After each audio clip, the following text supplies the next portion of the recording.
I just wanted to say thank you to APNA for allowing us to do this workshop with you this afternoon. As I said, I'm Harry Patsamanis and I'm with the Heart Foundation. I manage the clinical areas in the Victorian office.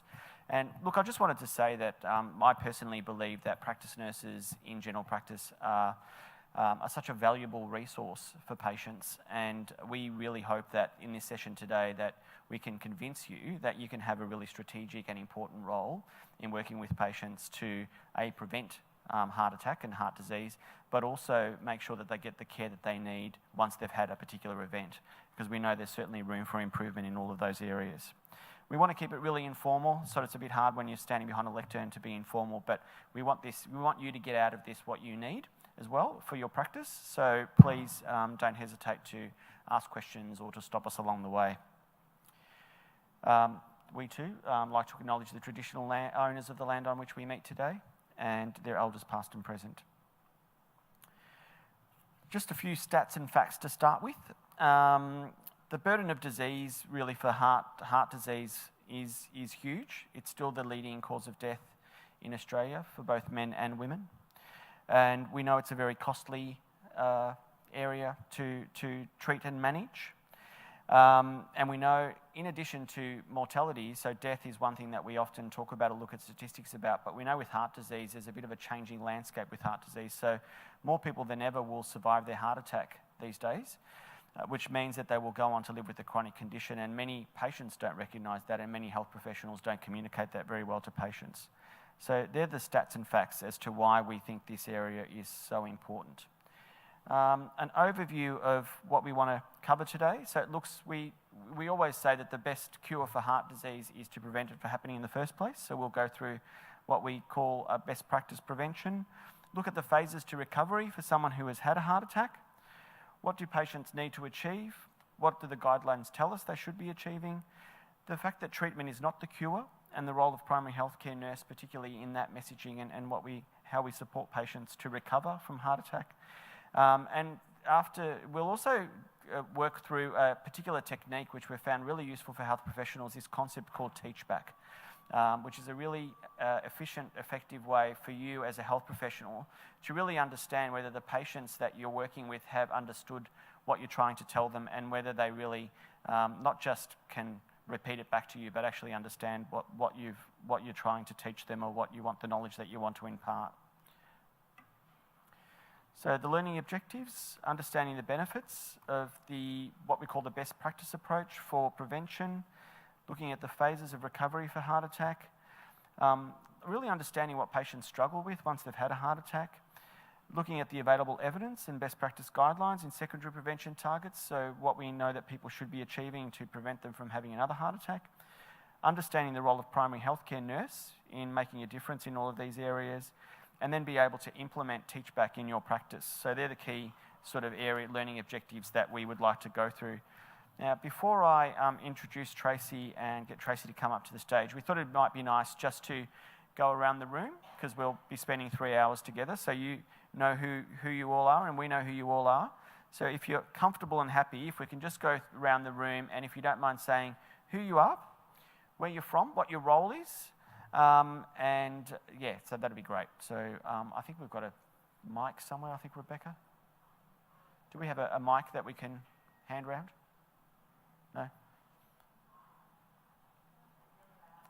Okay. I don't think we've got a mic, so we'll just have to be really loud. Okay. Starting from there? Yep.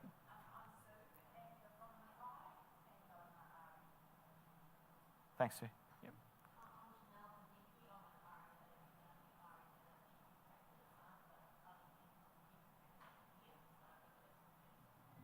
Wonderful. Thank you, Chanel. Hi. Great. Thanks, Laura.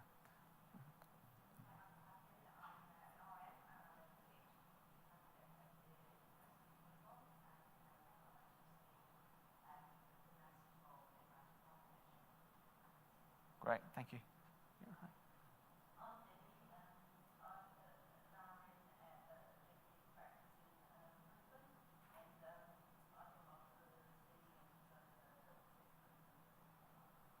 Great, thanks, Jimmy. Yeah.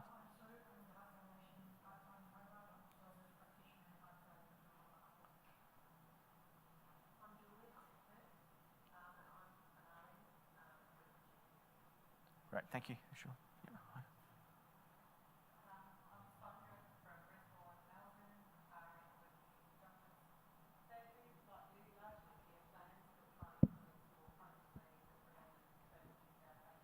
Great, thank you. Sorry. Yeah. Oh, great.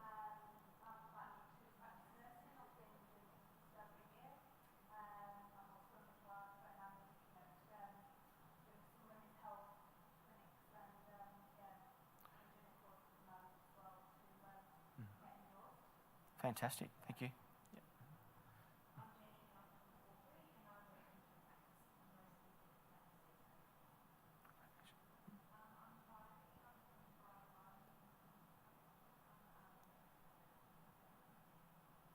Great, thank you. Yeah.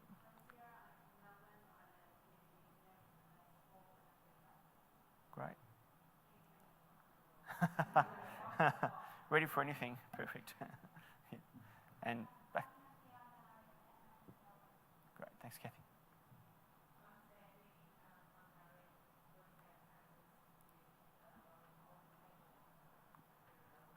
Great, thank you. Yeah.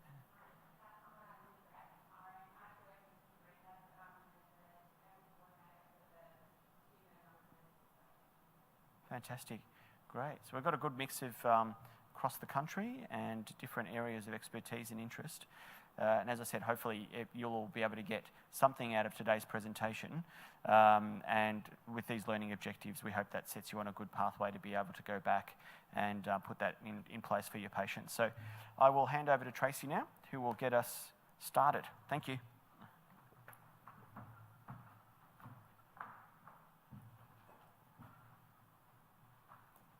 Make that nice and tall. Thank you.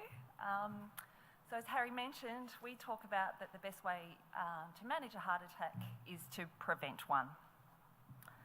And just before I get going with that topic, well, it leads on to it. The APNA Conference coincides with our Heart Foundation Heart Week, and our theme this year is all about high blood pressure and hypertension. So I wanted to flag that with you. Our key message for consumers and the public is know your numbers when it comes to blood pressure, and that all Australians over 18 years of age to have blood pressure checked every 2 years.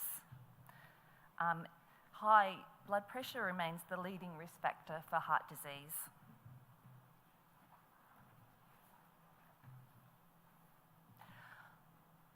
Statistics from the Australian Health Survey show that 34% of Australian adults have high blood pressure, and management remains a very big challenge.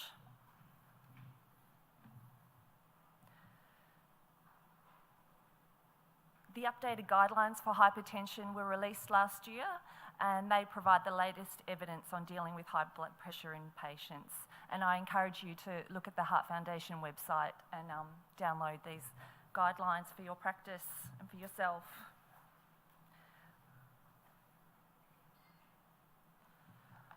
The guidelines includes information about how to measure home blood pressure.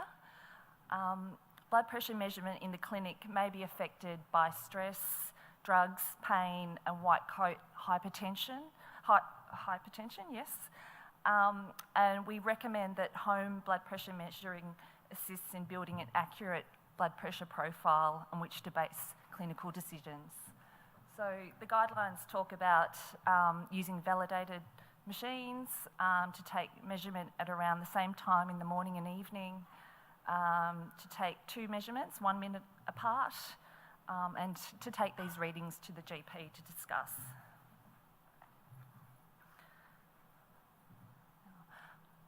I'm going to see if our first animation works. So our Healthy Hearts team developed this animation that I'm about to show you relating to lifestyle benefits that keep blood pressure down. So let's see if it works. Oh, no.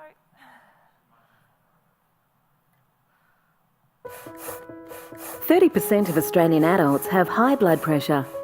This can lead to heart disease, stroke, and kidney disease, but it's not a life sentence. High blood pressure can be prevented or lowered through healthy life choices. Here's how to keep your pressure down. Aim to eat 5 serves of vegetables and 2 serves of fruit each day. Be active for at least 30 minutes every day. Ride, walk, or try an activity you like. Quit smoking. Limit your alcohol intake. Reduce salty foods. Always check the food label and choose products with the least sodium. Maintain a healthy weight. Make these small changes and have regular blood pressure checks to keep your pressure down. Visit our website to learn more.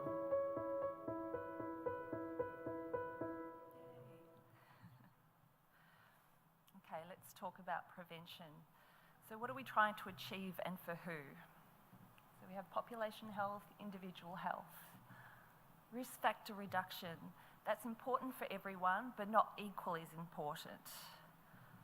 And risk reduction, this is about preventing events such as heart attack or stroke and chronic disease. And it tells us who to target as they will have the most benefit.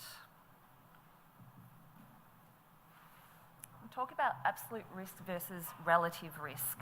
So absolute cardiovascular disease risk is the probability, and we express that as a percentage, of a person experiencing a heart attack or a stroke within the next 5 years.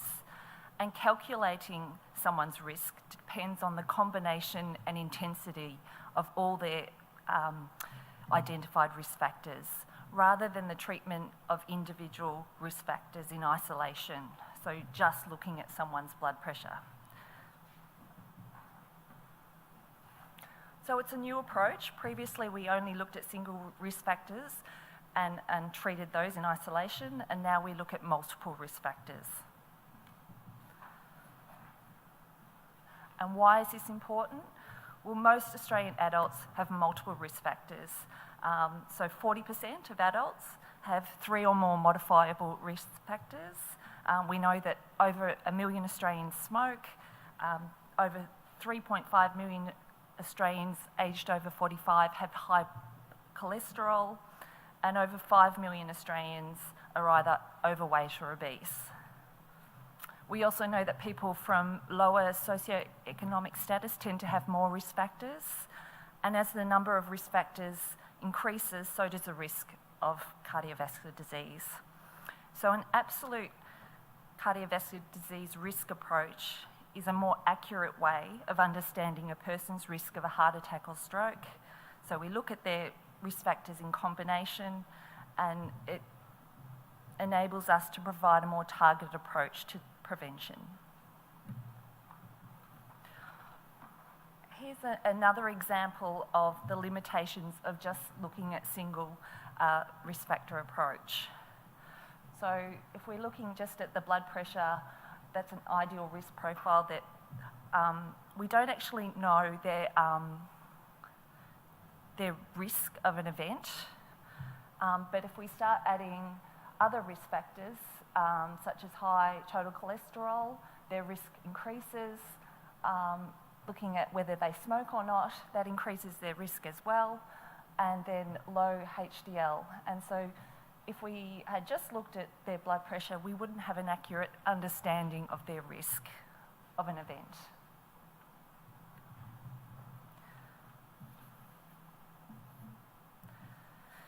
So we've covered that absolute risk is a probability of an event in the next 5 years. It's based on multiple risk factors.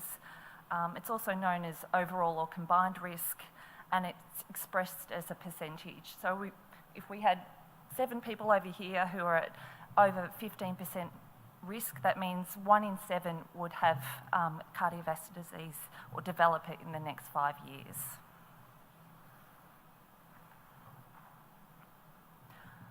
Another example, I think this is a good example of how it really works in practice.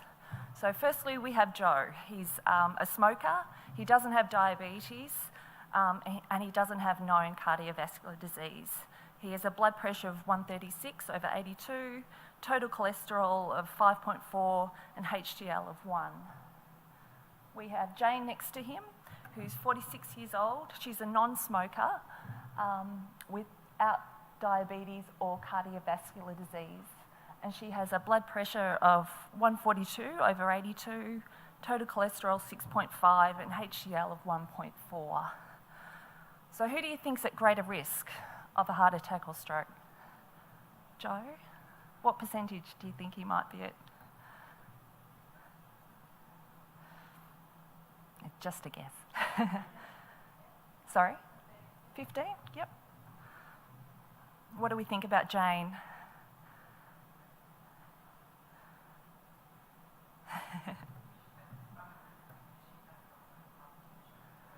Yep.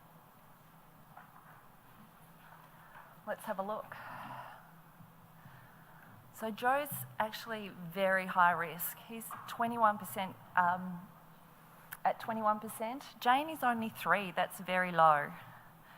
So looking at Joe, he requires medication for his risk, in addition to lifestyle risk factor management, and the biggest thing would be to encourage him to quit his smoking. For Jane, if we apply a relative risk approach, she does have high cholesterol and hypertension, that it might see her taking a lifelong medication for these, where actually her disease, her risk of an event is very low. So we need to pay attention to her risk behaviours and work with her on her lifestyle management, risk factor management. So the guidelines for the management of absolute cardiovascular disease risk provide guidance on assessment and management of patients at risk of a heart attack or stroke. And it shows the importance of a comprehensive risk assessment that assesses someone's risk also of diabetes and kidney disease. They were developed by the National Vascular Disease Prevention Alliance. So that's the Heart Foundation, Kidney Health Australia, Diabetes Australia, and the Stroke Foundation. So who do we assess? Who do the guidelines say? So anyone with no previous history of an event, population aged over 45 years, and for Aboriginal and Torres Strait Islander people at 35 years.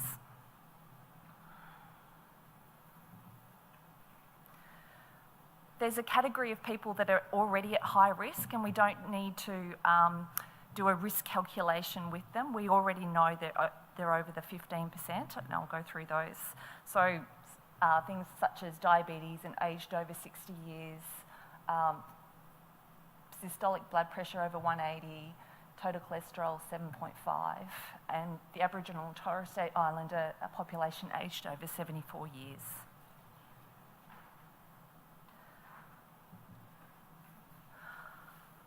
This is an important slide. So the Australian Absolute Risk Guidelines use the Framingham longitudinal cohort study, and that provides the historical data for us to try and predict future events. Now, this original study on which the Framingham risk equation is based, so it didn't include certain populations. So the equation may underestimate risk in these groups, but it will provide an estimate of minimum risk. So such as Aboriginal and Torres Strait Islander populations, adults with depression, and for people who are overweight and obese. So what we really say is important that it is a guideline, and the use of clinical judgment is really important when using the guidelines. It'll provide an estimate of minimum risk. And that's why we recommend that absolute risk occurs in general practice, as you know the patient, the family history, and all their risk factors. And I think what we'd like to impart for this workshop is the value of the conversation with the patient. So we've got the guidelines, and there is a calculator that you can use to estimate someone's risk. And that's available at cvdcheck.org.au. It's also embedded into Medical Director and Best Practice and Communicare, I believe. They're the three, Sue, is that right? Yeah. And so what it will tell us is whether someone's at low risk, so less than 10%, medium risk, which is 10 to 15%, and high risk, which is over 15. So what I would encourage you to do is go on to the CBD Check website, have a play around, put in your own numbers, put in a patient's numbers, and what's great about the calculator is there's actually a compare button, so it'll provide you with a risk calculation. If you say, if they stopped smoking or their cholesterol went down or lowered their blood pressure, you can show a comparison of what their different risks might be, and we've found that's been a really powerful visual tool to use with patients so that they get an understanding of what their risk is.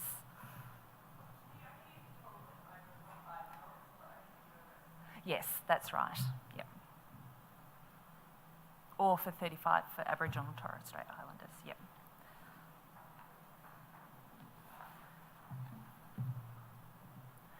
And so this is a summary of how we manage someone's risk. So for low risk, we recommend that it's lifestyle management. For moderate risk, we begin with lifestyle, and if that's not, if we're not seeing a reduction in risk, we'll move to medication might be required. And for high risk, it's medication as the first port of call and lifestyle management. And we recommend to advise all patients on healthy eating, weight management, moderate intensity exercise on most days, smoking cessation and alcohol, and to give more frequent and sustained advice to those at higher risk. This is the population, this is the group that have the most to gain. So in practice, we recommend a whole of practice approach. So what role can staff members have in looking at and preventing heart attack and stroke? I'm not sure if many of you use either PenCat or Polar data to look at your population. The PenCat clinical audit tool, there's a tab, CVD risk. It will look at, depending on what information you have in for that person, it will tell you someone's high, low, or moderate risk. And things like recall and reminder systems. You can recall your high-risk patients that, and have them come in for a comprehensive risk assessment.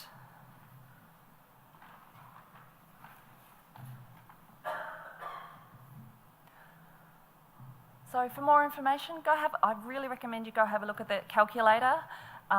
We've got plenty of resources on our Heart Foundation website for you. And if you're looking for more education on absolute risk, speak to the Heart Foundation in your state and territory. And one last plug, we developed an online learning module for practice nurses, and it's on the APNA e-learning site, and it's based on the absolute risk guidelines. It tells you the guideline recommendations. It gives you a chance to look at the calculator and compare patients, and looks at practice systems and lifestyle management. And that's a 2-hour course. Phases to recover. Just a bit of a 101 on heart attack and what is heart attack. Well, I mean, we talk about broadly cardiovascular disease. Essentially, the absolute risk assessment really thinks about vascular disease in a broader term. So we know that a blood vessel can be affected in many parts of your body. If your blood vessel is affected in the coronary arteries which supply your heart, it will manifest as a heart attack. If it's affected in your brain, it'll manifest as a stroke. If it's affecting your kidneys, you'll get kidney disease. If you're a diabetic with poor circulation, you'll get peripheral vascular disease. So the absolute risk concept is one that works for all vascular conditions, and we're starting to better understand now also about vascular dementia and those risk factors and being able to look at that. So it's a very valuable tool, and we know with the heart attack, with coronary arteries, there's that build-up of plaque. There's a lot of debate about what's the main contributing factor to plaque build-up, but when plaque is there, one of the greatest risks is that plaque becomes unstable. When that plaque becomes unstable, it ruptures, and when it ruptures, it forms a blood clot. And it's often the blood clot that will completely occlude the artery. And like any river, once you dam a river in a particular spot, there is no flow downstream. So everything downstream will start to die. And we know that with heart muscle, when it's been deprived of oxygen, it will start to die fairly quickly. And that's why it's so important to recognise the warning signs and do something about it as early as possible. So there's the STEMI heart attack, which some of you might have heard about. I'm sorry, all of you probably hear about, which is the complete occlusion, has the ST elevation changes in the ECG. It's pretty obvious someone's having a heart attack. And then you're having the other type of heart attack, which is a non-ST elevated heart attack, which really we're looking at blood troponins and symptoms to diagnose those patients. And we know that with non-STEMI heart attacks, we have a little bit more time because there's still some blood flow going to the heart. But if nothing's done about that, it can progress to a STEMI heart attack. And we know that if we wait too long for a STEMI heart attack, it can progress to a cardiac arrest, which, and that's the poorest outcome that anyone can have as far as survival goes. I guess for us at the Heart Foundation, one of the most alarming statistics is the number of people who will go on to have a repeat event within the next 12 months. So if you've had a heart attack, 34% of people will have another one within 12 months. So it's a great concern that preventing disease is really important, but for people who already have the disease, we're not doing a very good job at stopping them from having another acute event. And we think part of the reason for this, well, most of the reason for this is that people aren't getting the kind of support that they need to assist them to recover and manage coronary heart disease, which is the chronic condition which they've developed. And that figure of less than 30% of people participating in cardiac rehab is one that we've got a real focus on. And the reason why we focus on cardiac rehab is because the evidence is really strong about the benefits of cardiac rehab. So we know that people who participate in the programs are 45% less likely to be readmitted, 25% less likely to die from a subsequent heart attack. And that the economic benefits of that as well are really clearly documented, and we published a paper with Ernst & Young recently that showed that if we were able to lift the participation rate from 30% to 65%, that's the kind of healthcare costs we can save. So cardiac rehab is an inexpensive intervention, it's highly effective for patients, and will save money. So the question is, why don't we do more of it? And that's why we need your help. Okay. I just wanted to sort of talk a little bit more broadly about cardiac rehabilitation, and the challenge with this is we use it as a bit of an umbrella term. So, and in the purest sense, when you define cardiac rehabilitation, it actually has 3 phases. So the cardiac event itself, the heart attack, is really an acute event. So it's something that's happened to someone acutely, quickly, that you treat. But the next part of that, the ongoing management and the recovery support, is really where we talk about the next phases of cardiac rehab. So phase 1 happens or should be happening in our hospital. So this is the information that all patients should receive while they're still in hospital. They should receive a referral to their cardiac rehab program. They should understand what's happened to their heart, what their medications are for, the importance of going to see their GP and being followed up. Then we have our phase 2 programs, and phase 2 is generally a time-limited, intensive kind of program, anywhere from 6 to 8 weeks. Some phone programs can last for 3 to 6 months. But what we know about that is it's got a start and a stop date, and the idea is that people are getting very intensive input around education, tools and resources, and also being assisted to reduce their anxiety, get them back to physical activity, those sorts of things. And then we've got phase 3, and we've put primary care in there because these, once the acute phase and the program phase is over, these are the people who will be living in the community who will be seeing their GP. And there is a need to have ongoing maintenance. I don't really like that term very much, but essentially that's the way to describe the fact that now is the rest of your life, and this is a condition that needs to be managed for the rest of your life. And primary care is absolutely the right spot for this. So what are the aims of cardiac rehabilitation? So can I just show of hands, so do you get a sense of how many people who have had a heart attack in your practices who have been to cardiac rehab? Is it most, hardly any, don't really know? Not many? Yeah. Yeah, that's what we're finding as well, is that not many people who have had a heart attack are participating. these are the reasons why we want people to attend, sort of the aims of what a particular program is. Okay, so there's the physical side of things. There's also around the behaviour change and trying to get people to think about things like quitting smoking and exercising more. We hear a lot from patients who've participated in cardiac rehab, this concept of reducing their anxiety. Having an event like a heart attack that's nearly killed you, if you've survived that event, you are quite anxious afterwards, particularly when you think about, well, how much is safe to do? What does it mean if I'm getting a little bit of chest pain? Should I be working this fast? Is this too much? Is this not enough? So cardiac rehab programs have a really big role in helping people to get back their confidence post a heart attack. Providing motivation, and we all need it. I think one of the things about risk factors is most of us know what the risk factors for heart disease are, but trying to do something about reducing those is bloody hard. So motivation is something that we all need, and this group of patients needs it more than anybody else. And it just gives it an organised approach, so in a nice program setting. These are the benefits. So we know that people who've participated will be more compliant with their medicines, will understand the symptoms of heart attack and what to do, have better blood lipid levels, feel generally well or better, increase their chance of quitting smoking, and will live longer. So again, the evidence is really strong for these programs. So, and it uses a very multidisciplinary approach to the program. So it's not about one person or one single profession doing this. It's really about how we use the allied health people, the pharmacy, the exercise physiologists, the physios, and different programs will bring different teams together depending on what those resources are. And we know, in fact, that it doesn't really matter as much about the who's doing it. It's about what's being done. That's really important. So phase 1 cardiac rehab, just going through that previous slide that had all of the phases and what they mean. So in phase 1, it's really about ensuring patients understand their condition, what risk factors they have that are relevant to them and what they need to do to manage it, and that they get a referral to phase 2 programs. And this term referral is not just about the paperwork being transferred.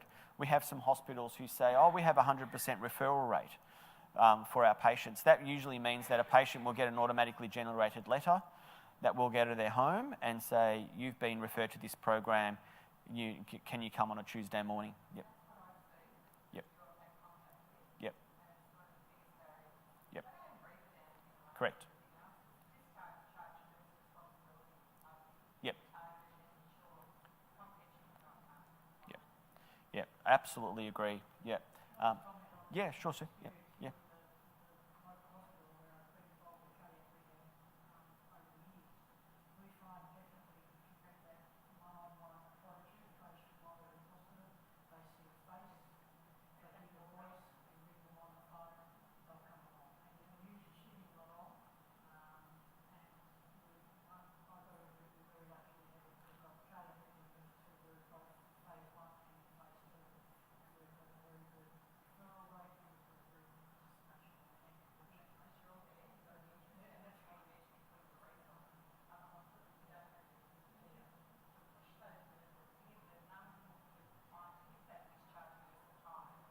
Correct. Yep. Yep. It's not standard, and it's a very good question. There's a lot of variation, and because you guys are from all over the country, that it'll vary from state to state as well. So some hospitals will report 100% referral rate, and they're right from an administrative perspective, but they're not having the conversation with the patient in hospital. So they're just getting the letter, and we know that's better than nothing, but it's not enough. And then there are some other hospitals who will have not even a system that will generate a letter and an automatic appointment. So unless somebody has done that for them while they're in hospital, they will miss out. And I think this is a really important opportunity too for general practice, that if you are routinely asking patients who have either come out of hospital with a heart attack or have had a heart attack in the past, have you participated in a cardiac rehab program? If the answer is no, it's never too late to refer somebody. Yes, yep, you should absolutely be able to refer. You don't have to be a hospital to refer into a cardiac rehab program. Yep.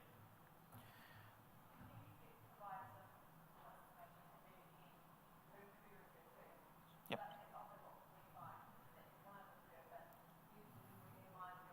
Yep. And we are at the moment, and the Heart Foundation website, so there's two ways of finding that directory. One is through the Australian Cardiac Rehab Association, so ACRA. The ACRA website has a directory. And the Heart Foundation at the moment is also putting, we're just in the process of finishing it off, we'll have a directory that is much easier to search by the person's location and what programs are available. So ACRA and the Heart Foundation, definitely the two best websites to try. Is there a standard, sorry? No, we don't have a referral form because it can vary from, facility to facility, yep. So, but they'll have their phone number there, so ringing them as a starting point and saying, I've got a patient who would benefit from your program, how do we get them in? Yep.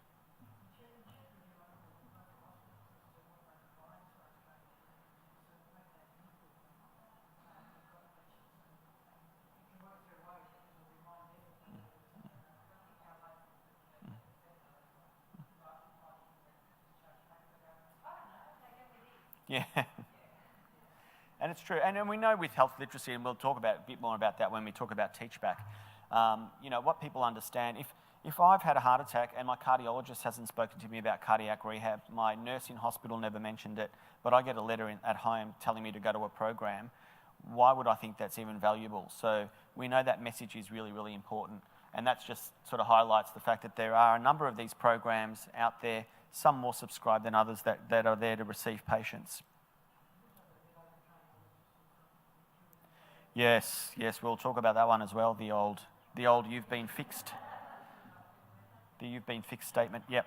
The other really important message about cardiac rehab, and we hear this a lot, is what sort of a program works and which program is better than others. The good news is a lot of the research that's coming out now is it says it doesn't matter whether you get it over the phone, whether you have a whiz-bang program that you can log into, whether you get it at your cardiac centre, or you get these new apps and things. The important thing is that you're getting the right kind of information and support that is tailored to the patient.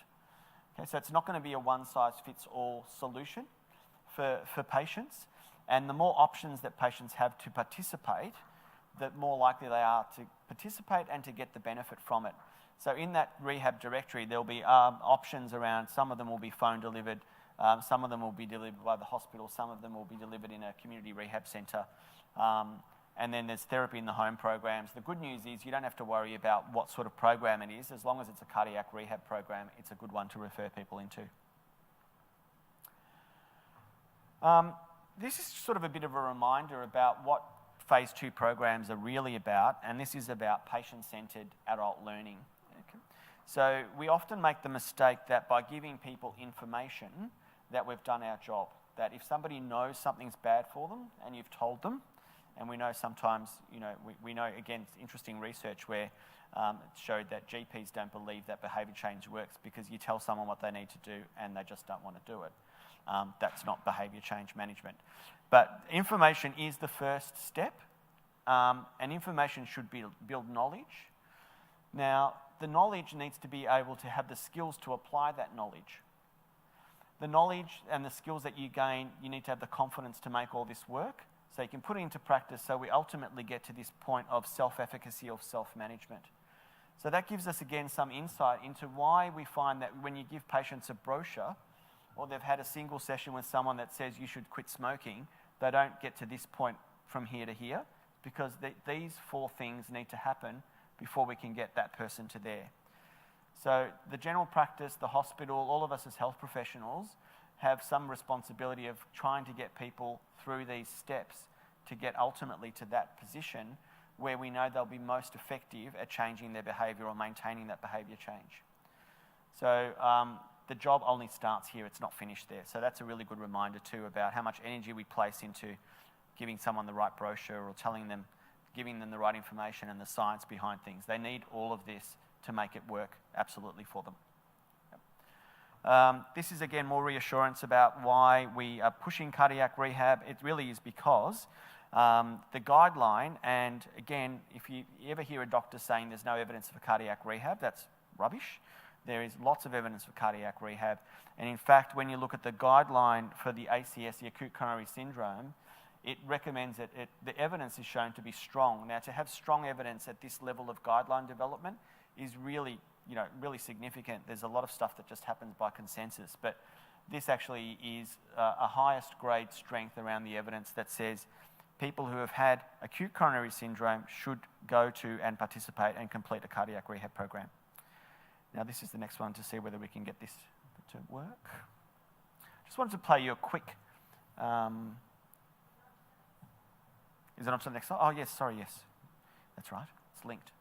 Okay. I'm just going to show you a quick video, and this is one of the segments that's in the DVD that you've got in your packs that hopefully you'll be able to make use of, particularly in your practices. And it really just talks about the benefits of what is cardiac rehabilitation. So do I just press... No, I don't press that. What do I press? I press this.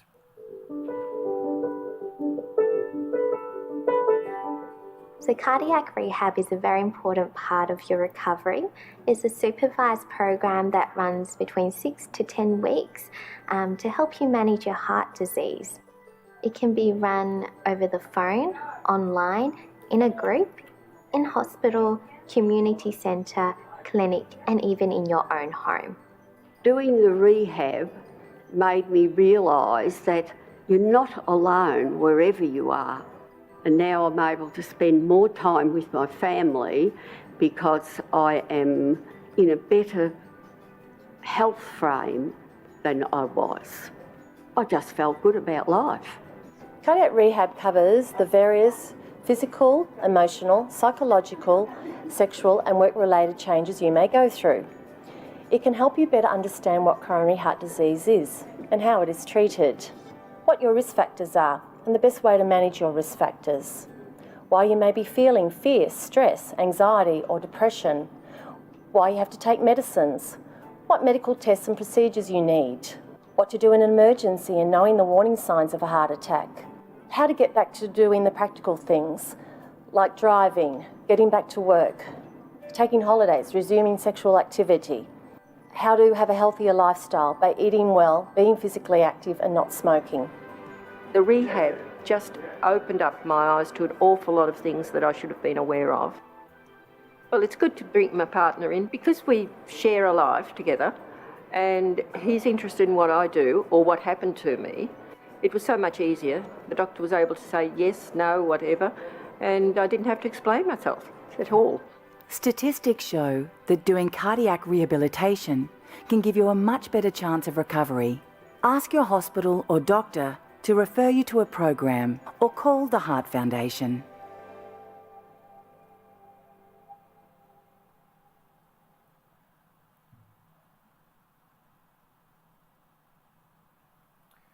That just gives you a little bit of an idea of what what's contained in those DVDs, and it relates to the 6 steps of recovery that we will talk through with you as a tool about how to have conversations with people about recovering from a heart attack.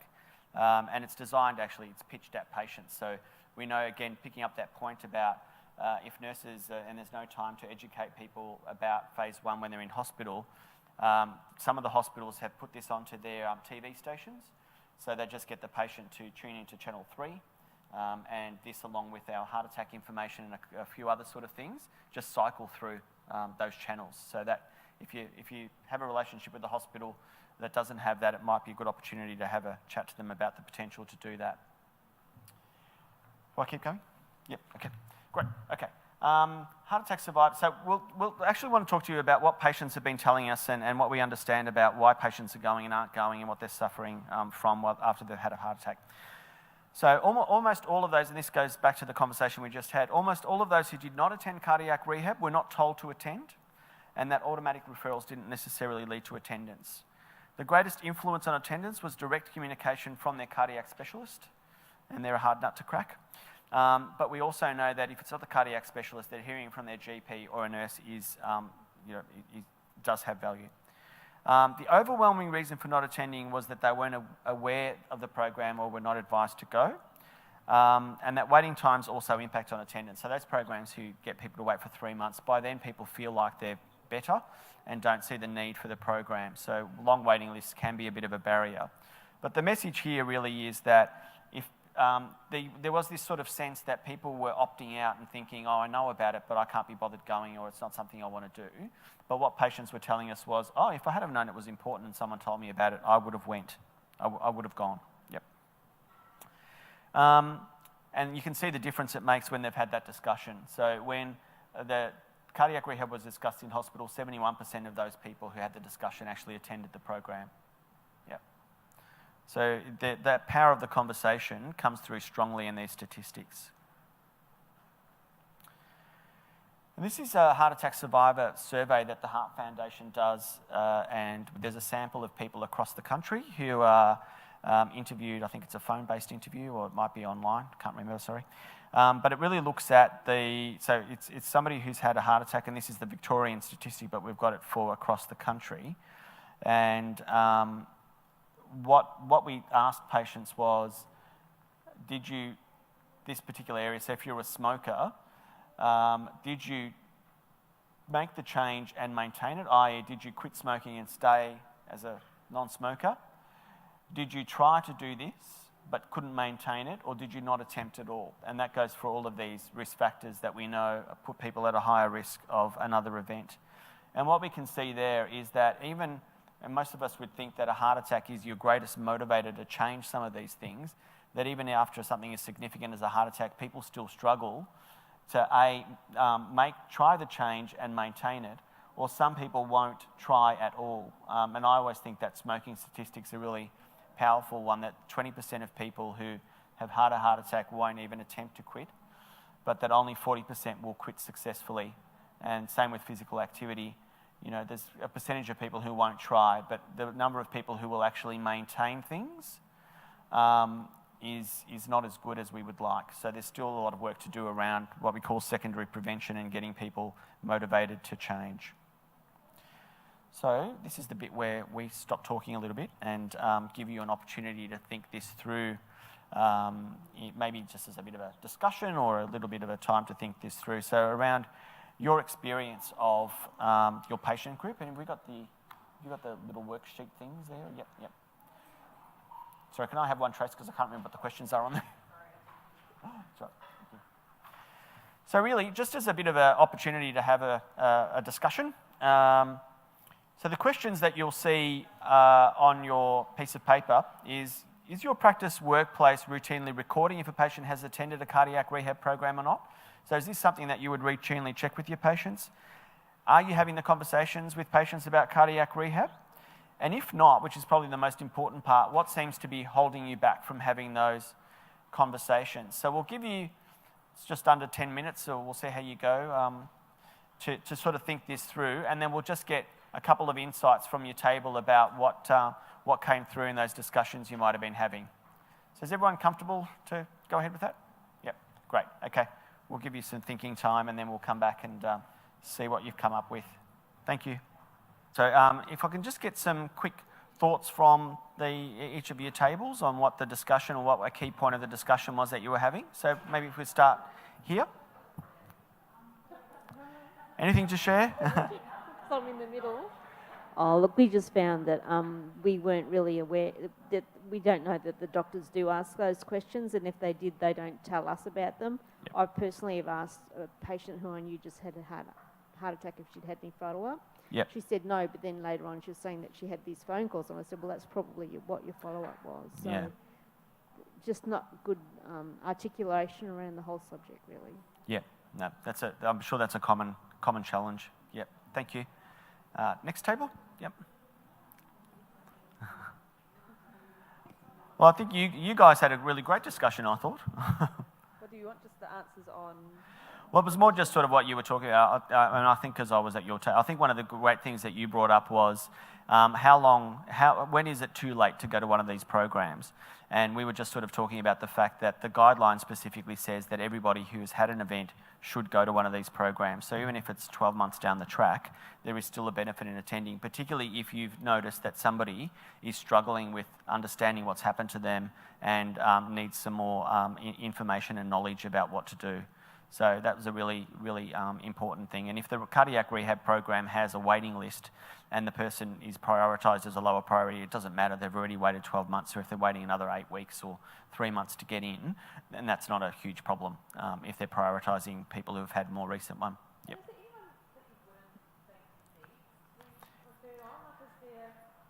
Really good question. Yeah, is there anyone who doesn't need cardiac rehab? I'd probably say maybe a cardiologist who's had a heart attack. I don't know. Maybe. They probably wouldn't go. Look, it's a judgment call, and look, a good cardiac rehab program should be able to know if somebody is generally self-sufficient and has really great health literacy. You wouldn't get them to sit through, the education session on the pharmacy and the dietitian and the etc. So the programs can be modulated in some way. So if they've just come for 3 weeks, have gotten on the treadmill, reduce some of their anxiety, then that's fine as well. So the cardiac rehab program, the coordinators are good at picking who needs what and how to stream them into those sort of programs. Yep.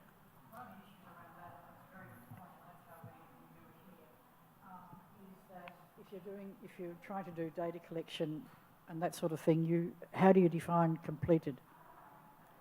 It might only be one session. Correct. But you've covered an awful lot in that session, but it's not a 6-week program or an 8-week program which sort of defines cardiac rehab. So we had a discussion here, and I guess it's very much a personal thing with me, but I believe every interaction that we have with a patient is an opportunity to educate them, to inform them, to give them the information, and then when you see them next time, check whether they've actually got it and done anything about it. Great, good point. Thanks, Sue. And the table up the back. Sorry.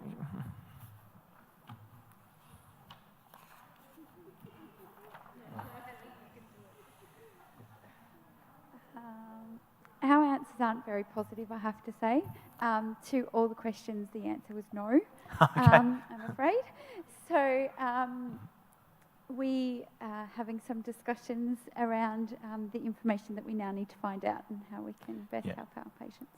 Yeah. And can I just say that's a really, really important start.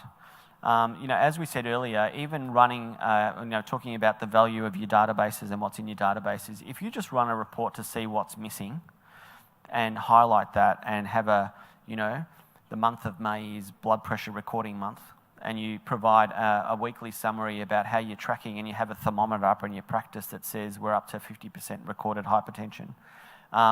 That makes a huge difference, and we've used that methodology on wards around referral rates. We had a nurse ambassador program working in Victoria that essentially did that. They did audits and then fed back to staff to say, we're only down at 30%, we want to get to 50% in 2 weeks. And that really drives change because people are motivated because they're saying we're being measured, there's a group sense of what we're trying to achieve, and it's a relatively easy thing to do. You're not actually asking someone to do anything extraordinary, you're just asking them to do good practice. That's a really great start. So don't be disheartened about the fact that at this stage you're thinking we've got a long way to go, but making that start's really important. Okay, so I'll hand over to Tracey now, who will do this next section. Thank you.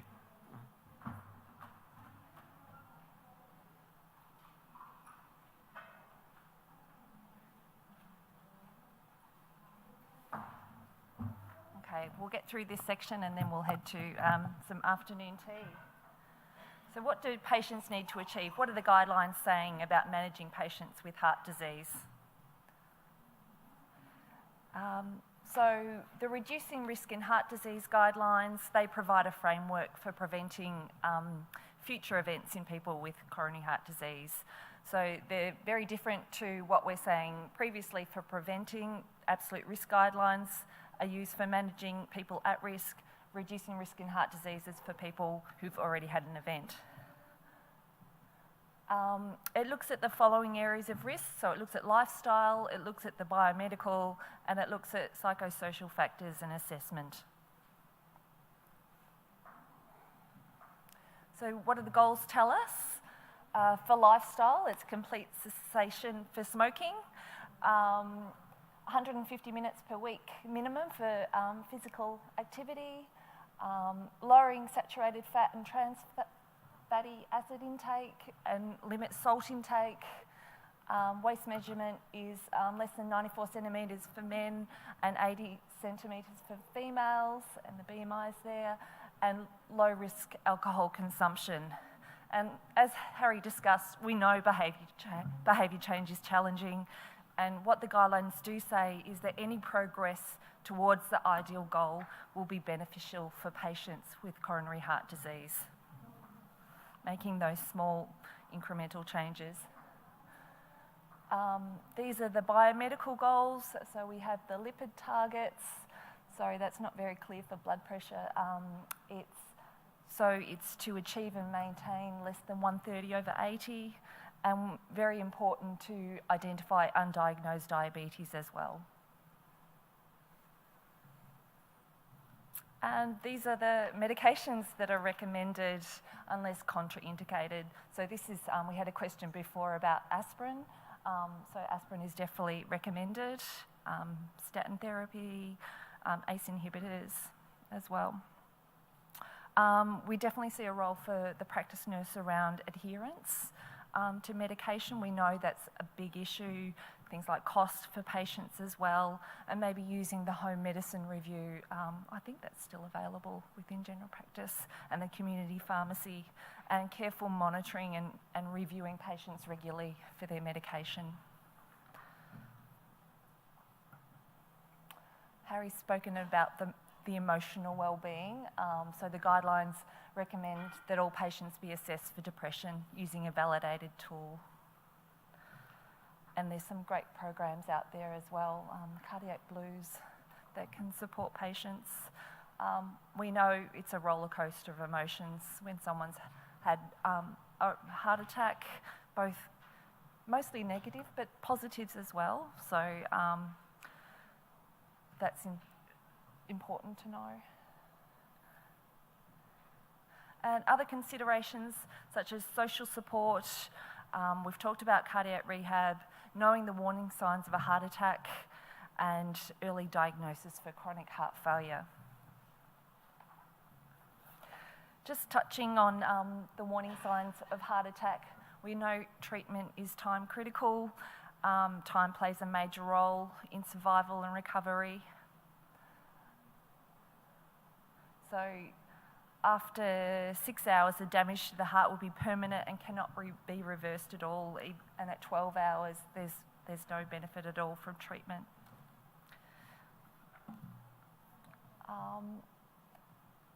Some of the warning signs for a heart attack that you can talk to your patients about.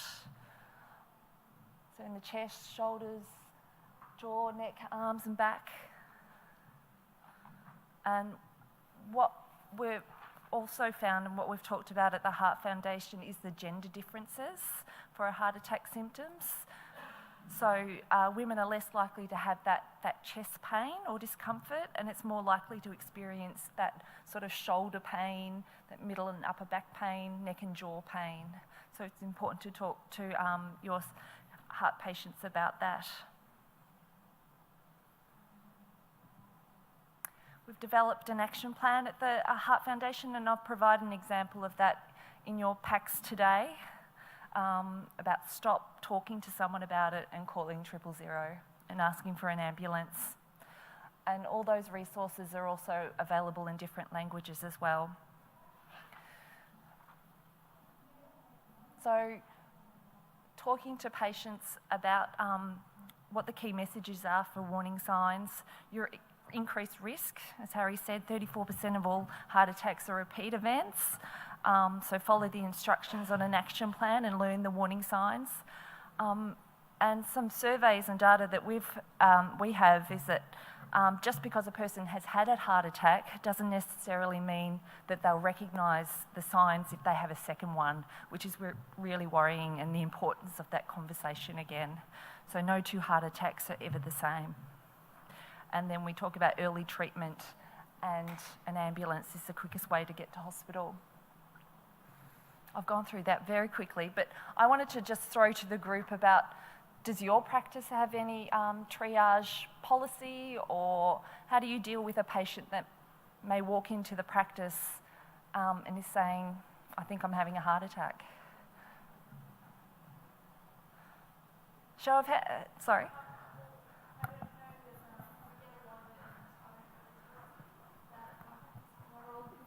There's a lot of debate about oxygen on patient. Oh, sorry. Hi, sorry. Oxygen therapy for patients experiencing chest pain.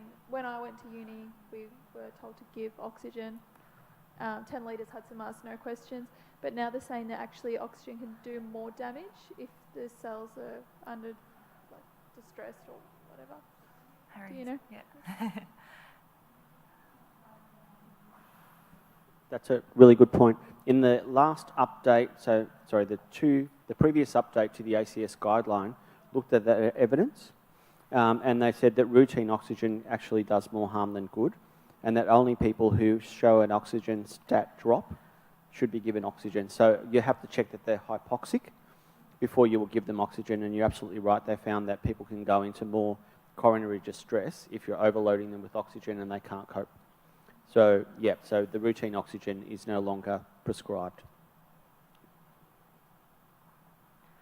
I know some practices use an automated sort of that messaging before you get to the receptionist. Is if you think you're having a heart attack, hang up now, call the ambulance straight away. That kind of sort of messaging that they let patients know.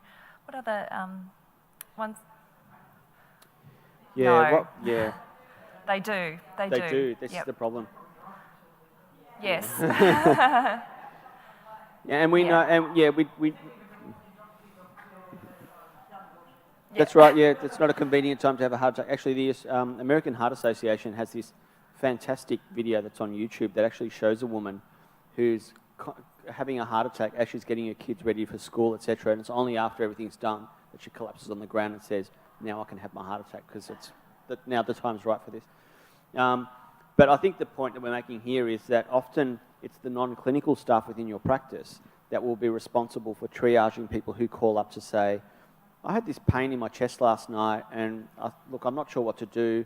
What do you think? Should I come in and see the doctor? And that person can say, well, they haven't got an appointment this week. Come in next week. I'll give you an appointment. So if that person isn't aware of the fact that that is a warning sign and escalates that in some way, so we're not expecting that your receptionist will automatically start calling ambulances for people, but that the receptionist should at some way have a red flag that says if someone's called in the morning and has had something happen to them last night or has woken up with something that they're describing could be related to heart attack or stroke or any of these really time-critical conditions, that there's a way of escalating that. You know, can I put you on hold? I'll get you to speak to the nurse. Or we've got this, emergency appointment thing here. It could be serious. Or I would recommend that you would think about calling 000 because it sounds to me you might need to. So that there's some way of escalating that within your practice that gives the non-clinical staff the confidence to respond to something like that.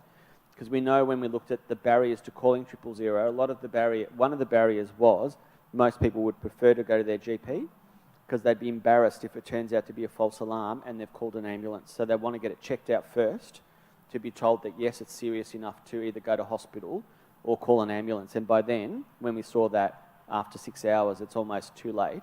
We need to be picking these people up a lot faster than we are, and they will be coming to your practice. So whether you see them or not, they're definitely coming because we know that through the statistics that people will do that.